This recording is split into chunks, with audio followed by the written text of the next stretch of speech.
Hi everyone, welcome to Get Well with Dr. Shel.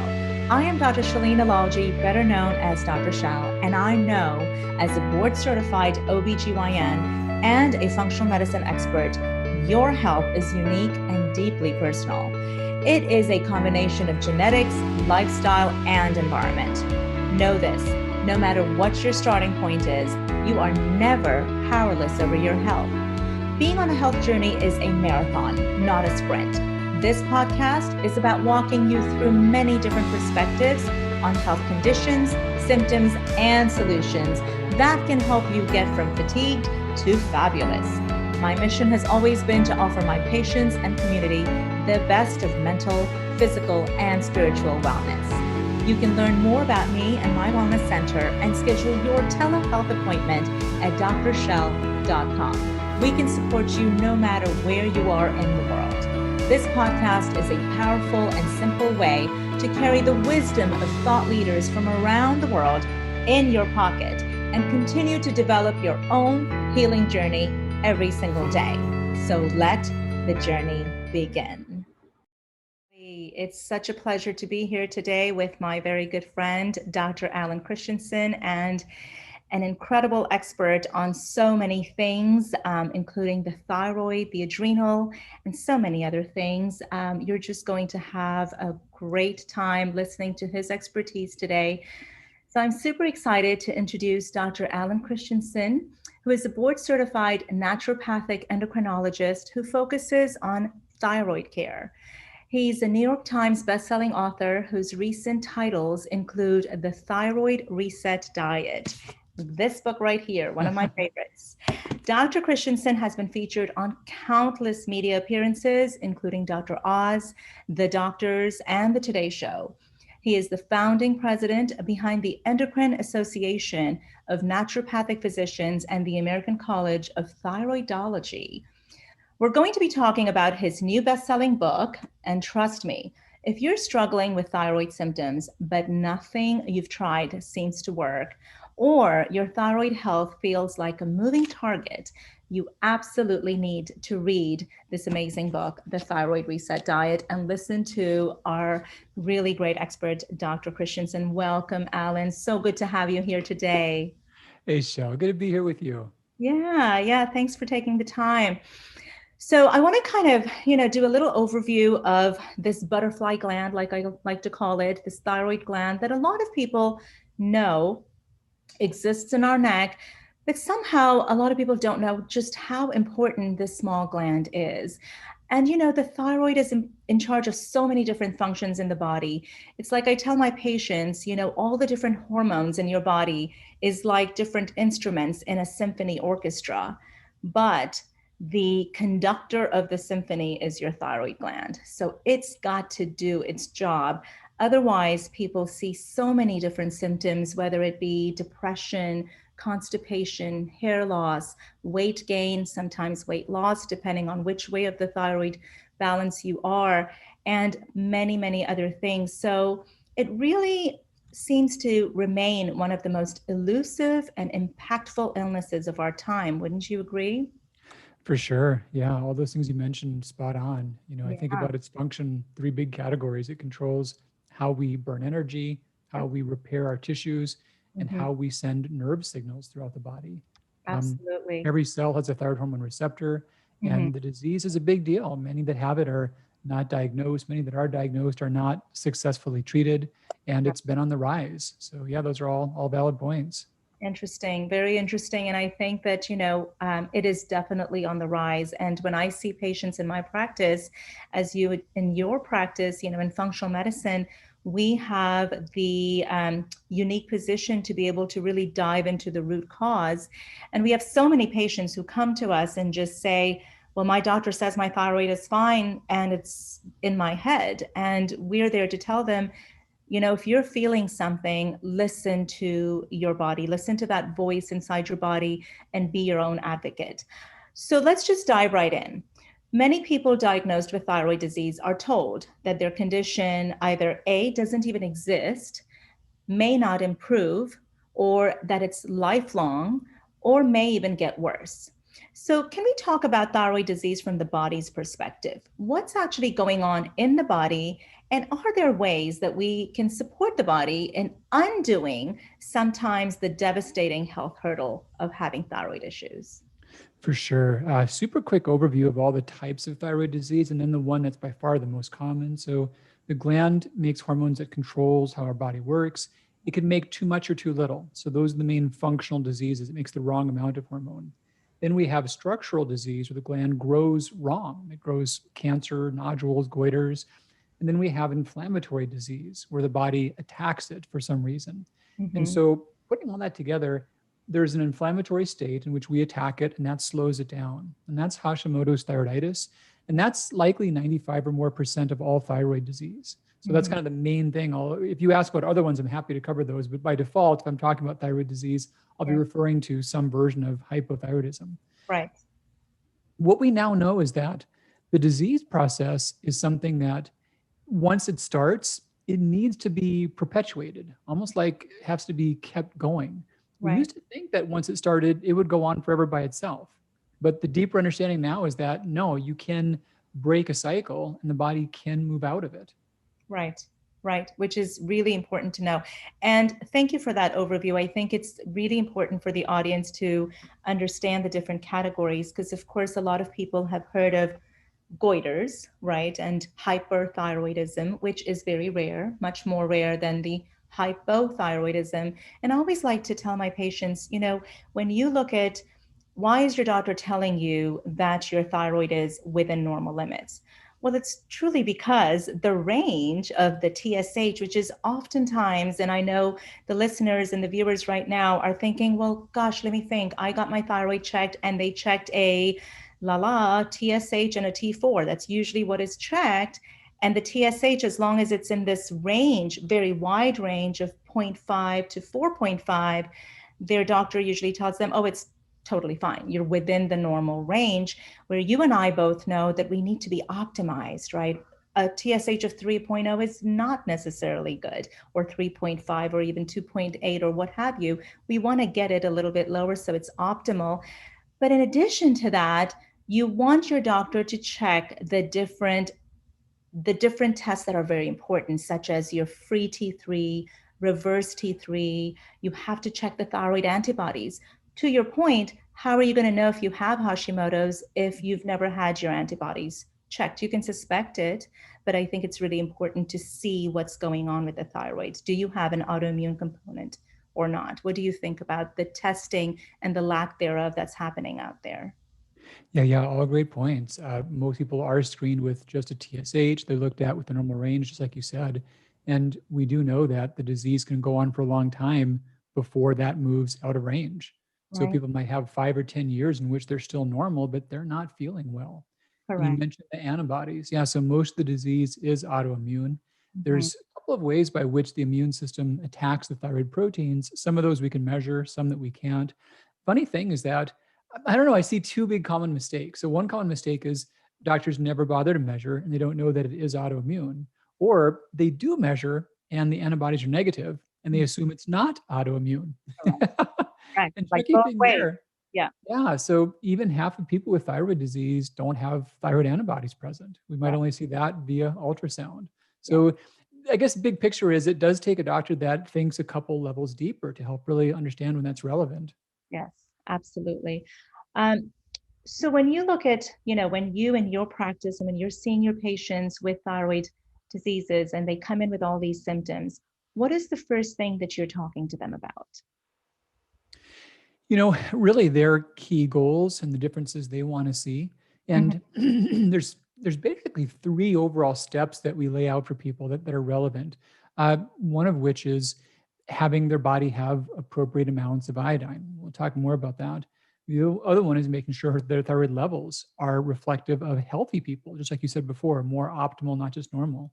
And then Right. the last one is seeing if there's any other conditions that are flying under the radar. Mhm. Like simple thing, for example, like latent iron depletion, being a little low on iron, that can affect 84% of people with thyroid disease. So even if we get the first two steps perfect, but we miss the other conditions, we won't win. So those are the big three elements we think about to get someone to really recover and feel their best again. I'm glad you really mentioned that because, there are so many other things that go into making your body optimal and optimizing your body.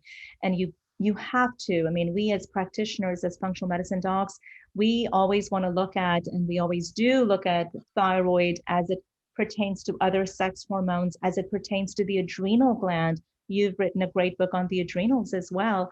Tell us about the relationship of how stress, and a lot of people who are listening know what the adrenals are by now, but essentially adrenal glands are sort of your stress glands, right? And, you can go into adrenal imbalance, adrenal fatigue, and so many other adrenal issues that in today's day and age, especially with what we've been going through in the year 2020 with COVID, et cetera, a lot of people have a lot of stress. So how does stress and your cortisol impact your thyroid? And why is that connection important? Yeah, super big deal. One more quick orienting concept to help the answer make sense. Our thyroid hormones are microscopic, and changes in them can be life or death. I mean, just in the moment, they're that powerful. So there's a lot of ways we regulate them. We regulate how much comes out of the thyroid. And then Mhm. after the hormones come out, we regulate how they circulate and whether they go inside the cells, whether they're eliminated. So the stress hormones play a role in how we regulate the thyroid hormones after they've been released.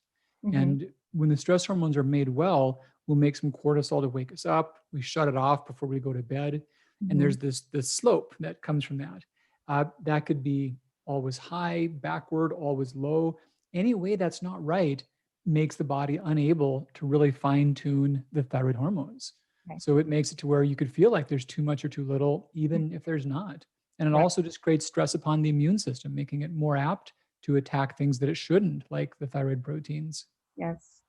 Excellent way to explain that. So what you're talking about is the circadian rhythm that, is important to look at. And just for the listeners to let them know that your cortisol levels should be highest in the morning, come down a little bit in the afternoon, lower in the evening, and then lowest at night so you can have a restful sleep and then wake up more energetic, which is where you need the higher levels of cortisol. So definitely a big connection between the two. And I think it's really important that the listeners think and know that stress affects every single one of our glands and our immune system. Um, Back to Hashimoto's. Why do you feel that the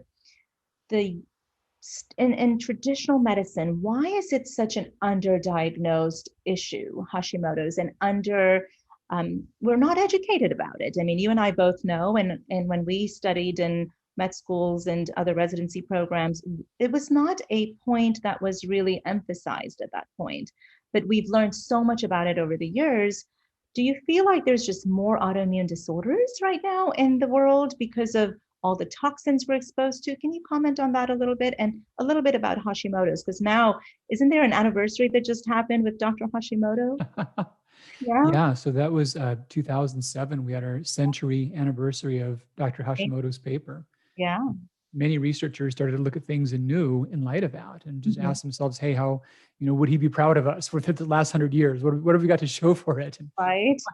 And as far as why it's given a short shrift in medicine, that's a tricky one. I don't know. It seems that yes, there is more of it. There's been data arguing that rates of thyroid treatment for chronic disease like this have tripled in the last few decades.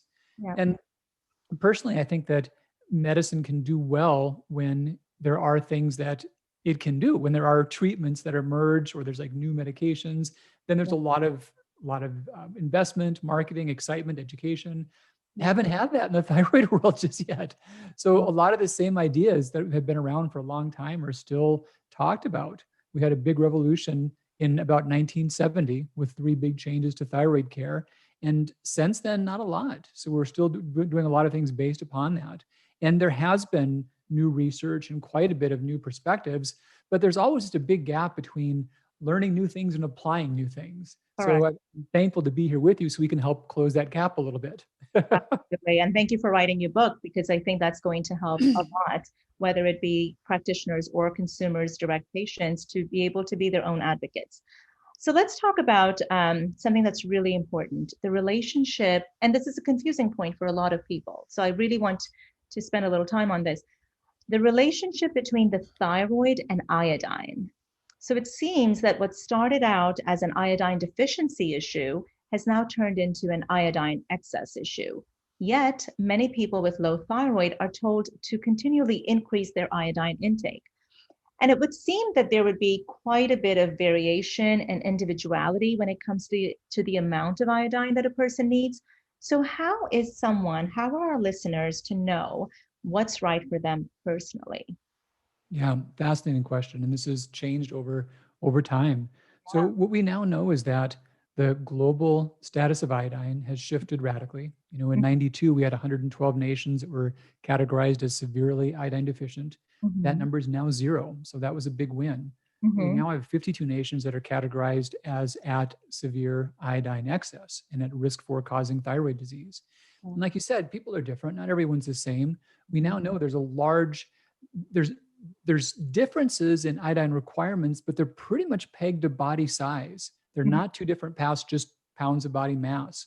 However, there's a really big difference in iodine tolerance. So if this is like the least amount you need, pretty predictable, but iodine tolerance is not the same from person to person. Mm-hmm. Many people can have extra amounts, fluctuating amounts, and water off a duck's back, whatever, they're fine. Right. But they're not the ones who are going to get thyroid disease. Some people can't deal with those radical changes. They can't swing with that. And that's when things go wrong. That's when the body Right. starts to attack the thyroid. True, true. So, how do we actually gauge how much iodine, are we getting from our food, for example?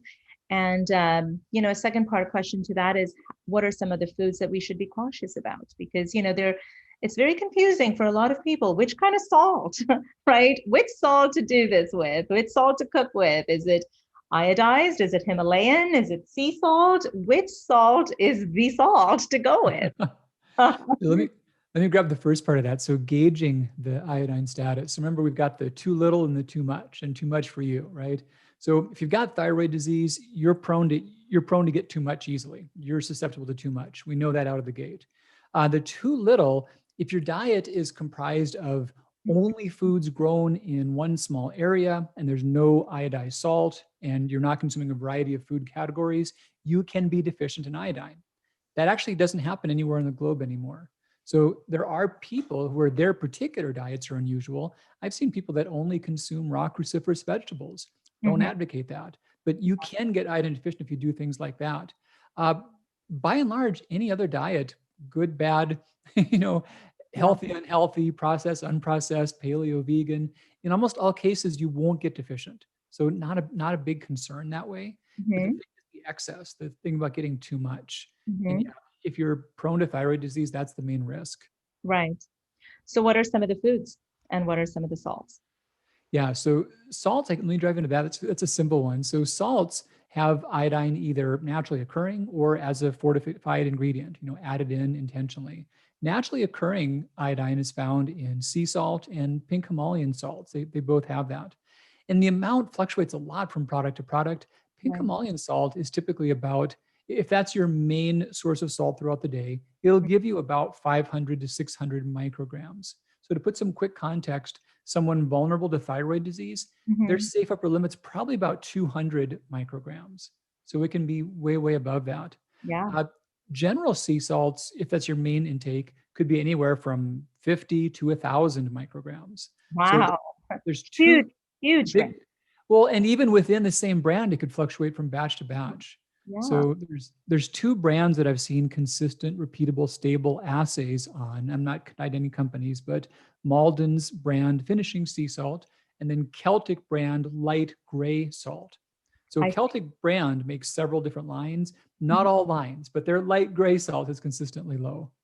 That's good to know. So, you mentioned if you're prone to thyroid, I just want to repeat this for clarity. If you're prone to thyroid disease, you want to stay under about 200, right? Yeah, so this is from your diet, from supplements, from medications, from topical compounds, like all that stuff together. You want to keep that below that upper limit of 200.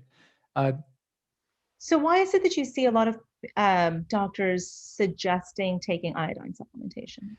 It's something that makes sense. And the tough thing is that in complicated biological systems, things Mhm. that make sense just aren't always true. And so a lot of the ideas about iodine would make sense for other nutrients. Most nutrients are used in countless different parts of our body for hundreds of reactions. And we've got broad ranges of tolerance. We can get a lot more and do okay. And many people can run low in those. Those are all true for all nutrients, but they're just not true for iodine. It's completely different. It does one job in one gland. It has to get concentrated. It has to be carefully chemically converted. And because of all that, there's a switch where if you get too much iodine, your thyroid shuts itself off. It's not what you would think, but your thyroid just shuts right down when you get too much. Interesting. And so you end up having even worse problems. If you've started off with hypothyroidism, it's just going to keep getting worse. You slow it down further, and then also you bring on the whole immune response. The extra amounts can pull in the immune cells. It can make the thyroid proteins look foreign. It can damage the thyroid cells, but it's the whole instigator of autoimmunity.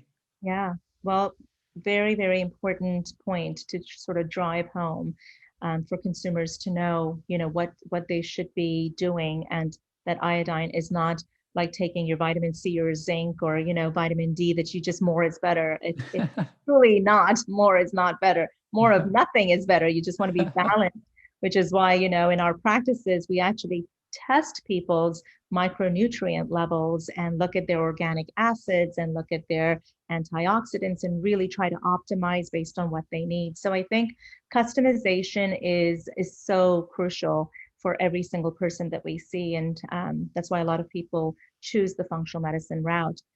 I want to talk about your book for a second. It's such a great, great summary and great book that addresses so many amazing things. In your book, it says that it is not necessary to follow a restrictive diet for thyroid health, but instead it's about making simple changes, which I love, because everybody can make simple changes. When you start getting very restrictive, it's so hard for us to get patient compliance.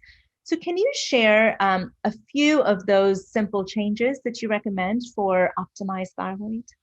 That's the cool thing, is that we have all these different food categories, and within all the categories, there's options. There's safe things that are not high in that. Yeah. So I think a lot about, like we talked about the salt, just doing salt that's not high in that. Most kosher salts are also nice options. So you got some good ways to do that. And you don't have to cut back on salt and compromise the taste if you like it. Yeah. Then we think about iodine in grain products. And this is kind of bizarre, but it also shows up in foods as a processing agent. So it's not naturally occurring in grains. It's not fortified with them, but it's an agent used in food processing. So if you were to buy flour, make bread at home, you put that here, and then you buy a loaf of bread from the store, you've got a whole different level of iodine. Store-bought commercial grain products are amongst the most variable sources that have changed the most in the recent past. So you get a ton from that. But one can still consume whole grains, bake with things safely at home. That's great. Fruits and vegetables, there's very few things that aren't low and safe in iodine. Animal proteins, you can do really well. Nuts and seeds, legumes, no big issues that way. Dairy foods, you got to be cautious of. It can often end up as a contaminant in the whole processing systems. And then seafood, we want to be selective with as well. There's some good options, but many can be higher than ideal. Right. What are some of the seafoods that are higher that you would say to avoid if you have thyroid issues? Well, and to put context on this too. So I think about avoiding during a deliberate time of effort, like a reset for, that's the term I've used for a lot of this stuff, is you're diving in to make a change. So during that time, then you want to avoid these things. Once you've made that change, you've got more leeway. So some of the things I talk about avoiding, know that once you stabilize, you can tolerate those. And I talk about how to do that. Even things like salmon can be higher in iodine than is safe for during the reset. There are things like squid, shrimp, and scallops that are pretty easy to include, but one does have to know about that and be selective. Yes. And I'm glad that you mentioned the two phases. It's what I tell my patients, when you're in a treatment phase where we're really trying to, like you say, reset your body because you're hurting in so many ways, or your body is imbalanced in so many ways, that requires a different level of commitment, if you will, and a different level of, making sure that you're being a little stricter with yourself. And then you kind of go to this 90-10, 80-20 rule, right? Where nobody can live at 100%. Let's face it, it's just not something that's easy. And so when we as physicians, get our patients past that phase where, we're getting them out of pain and out of all the symptoms that they're coming in to see us for. And then when it's just maintaining this wonderful longevity and vitality, then I think we can be a little bit more easygoing, if you will, but yet careful, because I tell you, every one of my thyroid patients, I absolutely tell them no gluten, no dairy, literally during the treatment phase, as well as the maintenance phase, because like you said, there are a lot of bread products and a lot of grains that have iodine, which we've just finished discussing, will make your thyroid issues worse, will decrease the performance of your thyroid. Is that Totally. the way that you go about with your patients as well? Yeah, and we made it easy. We broke foods down into green light, yellow light, red light. And Yeah. whether you're reset or maintenance, the green light foods are fine. You can have at those and not worry about them. When you are on maintenance and done with your reset, you can add in 2 servings of yellow light foods, 0, 1, or 2, your preference, whichever one you wish, and no issues. But you do want to be mindful of the red light foods, like you said. If you are prone to this, so even though you can get better and get stable, you got to be mindful. And if things went badly enough, it could come back again. Absolutely. Absolutely. So let's talk about, in addition to lifestyle and diet. So, when we talk about lifestyle, of course, you did a fantastic job of really outlining the entire diet. And I would definitely, let our audience know to get a copy of your book to be able to actually really see, and you make it so simple. That's the best part of it. So when you get through the diet, then I always talk about stress, sleep, exercise, yoga, meditation, all the things that we always talk about, maybe, balancing your nutrients. So you talk about lifestyle.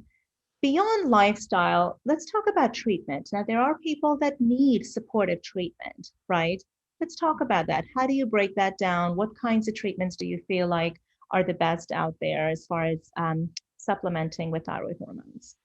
Yeah, awesome question. A couple of things pop up. So the studies that I cited showed that with Hashimoto's, roughly 78% of people can have normal function in 3 months by doing nothing other than regulating iodine. Wow. So many may not need treatment long term. There's actually a big meta-analysis done in February of last year looking at this whole concept called de-prescribing. So if someone's on thyroid meds, do they have to be? Do they have to be forever? And it turns out that across 17 studies combined, roughly 34% of people can de-prescribe with no ill consequences. And that's not even doing anything deliberate or smart. That's just saying, well, let's just quit it and see if it works. So many think about I hear all the time, I don't want to be stuck on the medicine. I wish I could quit taking it. And people often can. Now, there are those that don't have a thyroid. And we actually have seen people that thought they didn't have a thyroid that did end up maintaining thyroid function again. So that's extremely rare. But yeah, there are those that likely will need treatment longer term. And better treatments are the ones that better approximate what the body would do when it was healthy. So your thyroid actually makes a constellation of about a dozen different biologically active hormones. 3 of those are the T's, the T3, T4, T2. We also have triac. We have many other thyroamines that have receptors that have biologically active effects. Right. So those that can't make the hormone, they're missing some context, that full spectrum. So I see many that do better when that's replicated. And yeah, natural thyroid is a good way to do that. Absolutely. So some do well with that quite commonly. Then there's also just the idea about, if not even everything, at least just T3 plus T4. Those are 2 of the big players. So there's those to where they are on T4 only. And if they can at least include T3, they will do a fair amount better. And then there are some people that do fine on just T4. They're not as common, and they're not going to seek out the likes of you or I because they're fine. but that does happen as well. Yeah. Just to shed a little bit more light and just to add to what you're saying, I think you and I are big believers in, if you are going to prescribe, we have receptor sites. So T3 is the active form of thyroid, right? So T4, generally speaking, has to be converted to T3 in our bodies. And a lot of times our bodies just are not healthy enough or well enough or have the nutrients or the enzymes to make that conversion. So I think the combination, and it's just something for the audience to take away, if you're going to be your own advocate, try to find somebody who can really get to the root cause, introduce all the lifestyle measures, introduce the right diet, lower your iodine burden, And then if you need something, then to use something that's more natural and a combination of T4 and T3 at least. Because what you don't want is you don't want to pump in all this T4 and that T4 never getting to T3. And instead, sometimes actually going to what we call reverse T3, especially if you have a lot of stress hormones, et cetera, you can go into reverse T3 with estrogen dominance and some other things that we know about. So I think it's really, really important for the audience to really know that lifestyle is the first step. I mean, just diet, getting rid of iodine, getting the right nutrients in, balancing your other hormones, and then if need be, try to choose the natural version of the thyroid. So I'm glad that we talked about that because for a lot of people, that's a confusing area. Well, little more context too, so that there's those that are starting this journey that are not yet on treatment, Yeah. and then there's those that are already on medication. And mostly when I think about medication, it's really those who are already on it and whether or not they can come off or need it or not. Those who are not yet on treatment, very few I see now need to start it. So I Mhm. mentioned before in a study how 78% of people reversed their thyroid disease within a couple months. Now, Right. they were not yet on treatment. They had normal function. It wasn't everyone, it was 70%, right? Right. But those that didn't get better, almost all of them fell into one of two categories. So one category was they just didn't lower their iodine. They were Mhm. checked and they just didn't cut out all the sources. Maybe they didn't know, maybe they didn't try, who knows, no judgment, but it Right. didn't work because they didn't win because they weren't playing, so Right. we can write that off. The other group, they got better, but they weren't yet normal, Mhm. meaning they were off by a very large margin and they took some big steps back to normalcy, but they hadn't gotten there yet. And Yeah. then the remaining group, those to where they did do it right, they didn't get better at all, that was fewer than 3% of the participants in multiple studies. So Interesting. when I see someone who's not yet on treatment, but they're struggling with this, I don't see many to where they have to go on it. Yeah. These things can work for them. How are you measuring the iodine levels? You know, different doctors use different ways. What do you use? We can talk a long time about this. I don't. Yeah. That's the point that I wanted to make. It's not easy to Well, really it's not accurately do it accurate. So either. there's iodine. Accuracy. Yeah. It's in the thyroid, it's in the urine, it's in the bloodstream, and they're all different. So Yeah. blood iodine is accurate when you're consuming so much your kidneys can't clear it, when you're getting to overt toxicology. Short of that, blood iodine has no relationship with nutritional iodine. Right. Urinary iodine, it is accurate at a group level, but it's not accurate at an individual level. If Mm-hmm. one person does a spot urine test and they want to Right. be within 5% accuracy, they Mm-hmm. have to repeat that test every day for a year and a half. It takes about Oh, 450 samples, not making it up. A 24-hour test barely makes that better. So the one test that I use if someone doesn't respond is called the urinary iodine to creatinine ratio. mm-hmm. And that one, it doesn't really show nutritional status, but it can show if you are successfully eliminating it or not. Mm-hmm. However, the studies showed that even that doesn't predict someone's response to the diet. It's not only those that are high that get better. People get better regardless of their levels going into it. But if someone's into it for 3 months and failing to respond, Right. then that test can help to see if they're just still detoxing or if there's iodine coming in from somewhere or Sure. if they're just not responding. So that's the only time that testing is helpful. Yeah. So really it's the assumption. You got to just make the assumption that, hey, you know, you might just have a lot of iodine. We need to just cut it down. And that's the And first step, yeah, right? and one more concept is that it may not be current. So what Yeah. happens is we can't quickly eliminate iodine. It only goes out by making thyroid hormone, and we can't make extra. And if our thyroid's slow, we're not making much to begin with. So Uh, you can get a lot at a point in time years ago, and from there moving forward, even just very normal amounts can prevent you from successfully eliminating it. Chronic condition. Yep. It's been around for a while. So let's talk about your groundbreaking new book specifically. Tell us, why did you decide to do this, write this book, and how can someone find it and be able to gain all this wonderful knowledge from it? Yeah, I've treated thyroid disease for 25 years, and this research blew me away. Right. A lot of it were things that I had not been aware of, and Yeah. I saw it work in my patients the way that it had in the studies, and it had to come out there. And I've heard no one talking about this at all, and so I had to champion this. I had to really make this message known and share it with the world. I couldn't not do it. Yeah. So And it's, happy that you did it. Thank you. Thank you so much. It's definitely something that I'm recommending to my patients to read, so that, they can make the journey with really a lot more success than in the past. Before we end, Alan, I wanted to switch topics just for a minute and speak about something that's very near and dear to my heart and of so many people out there. We've lost over 2 million people, and there are 2 million families, over 2 million families that are grieving from the loss of someone they love to COVID.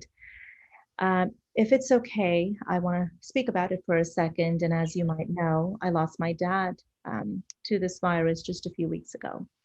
So this is something that I'm truly passionate about, spreading the message and trying to do my part, whatever I can do to help people to not have to go through what we went through. You wrote a really wonderful piece on this, addressing getting vaccinated and the real risks involved, the pros, the cons, the scientific standpoint.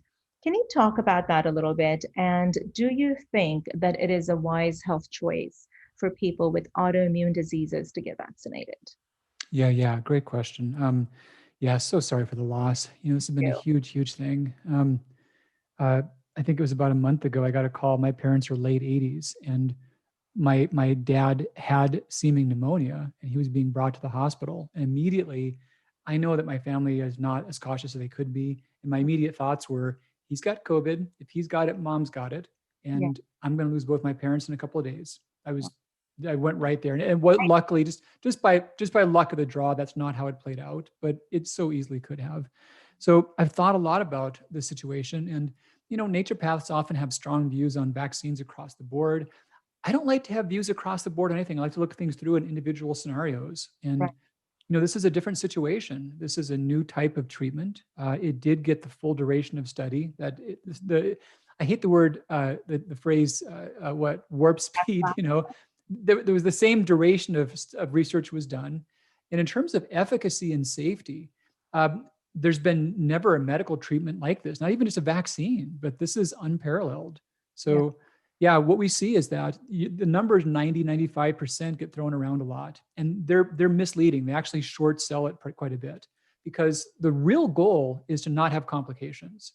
Mm-hmm. It's great if you don't get COVID, but the real goal is to not get complications from COVID, to not have a bad version of that, to not have a serious form of it.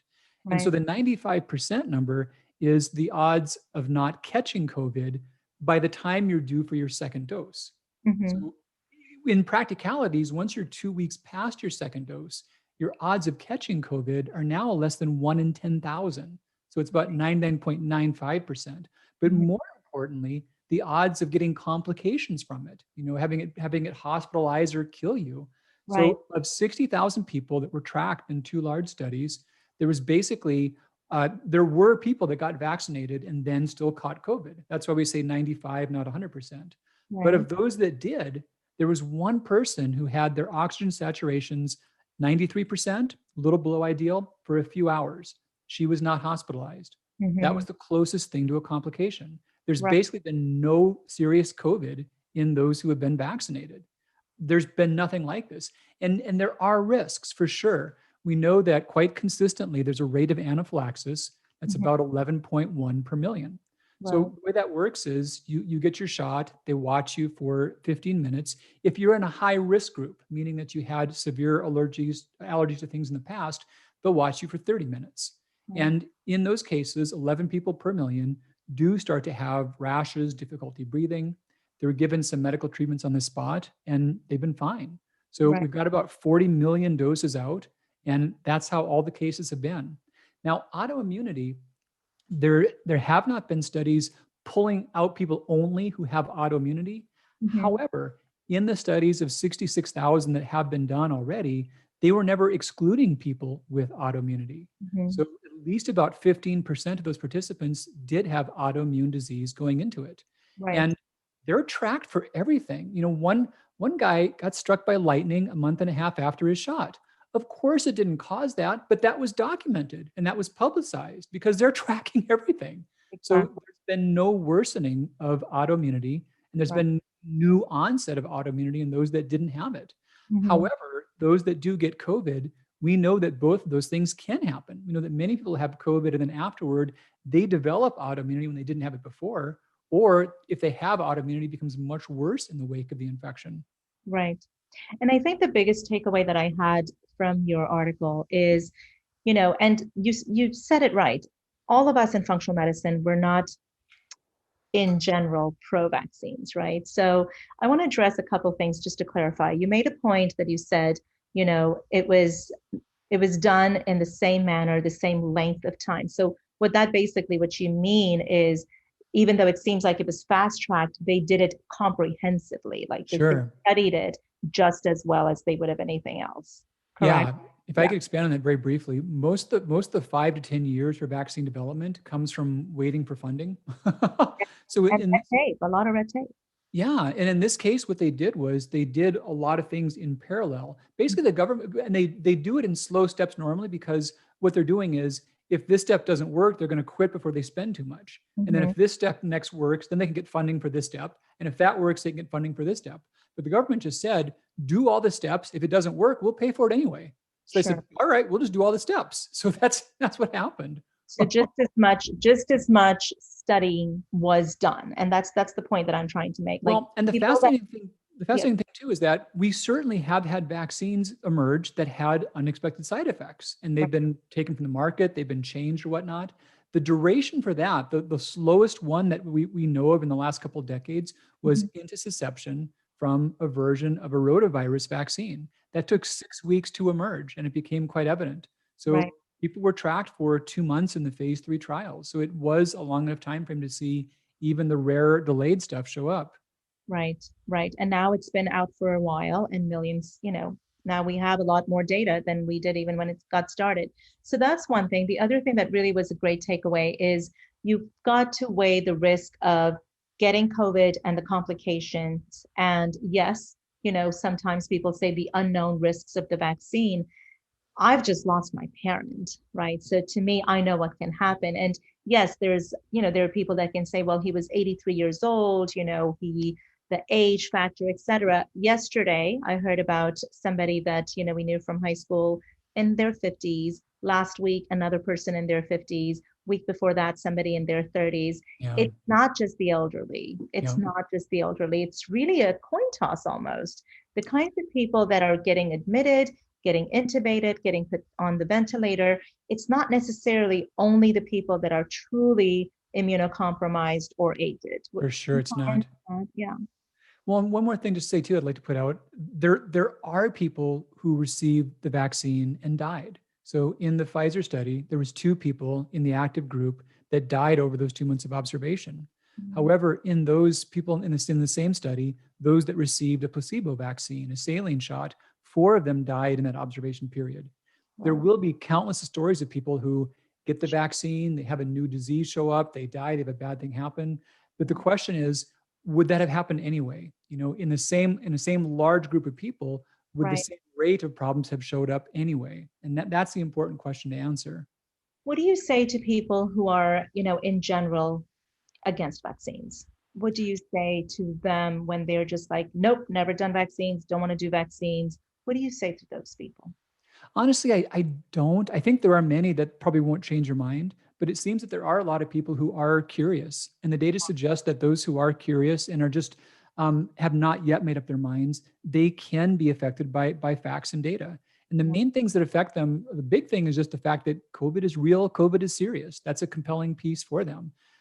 We now have over 40 million people that are vaccinated, and we've had the predictable side effects that have emerged. So there's the anaphylaxis, but then it can kick your butt.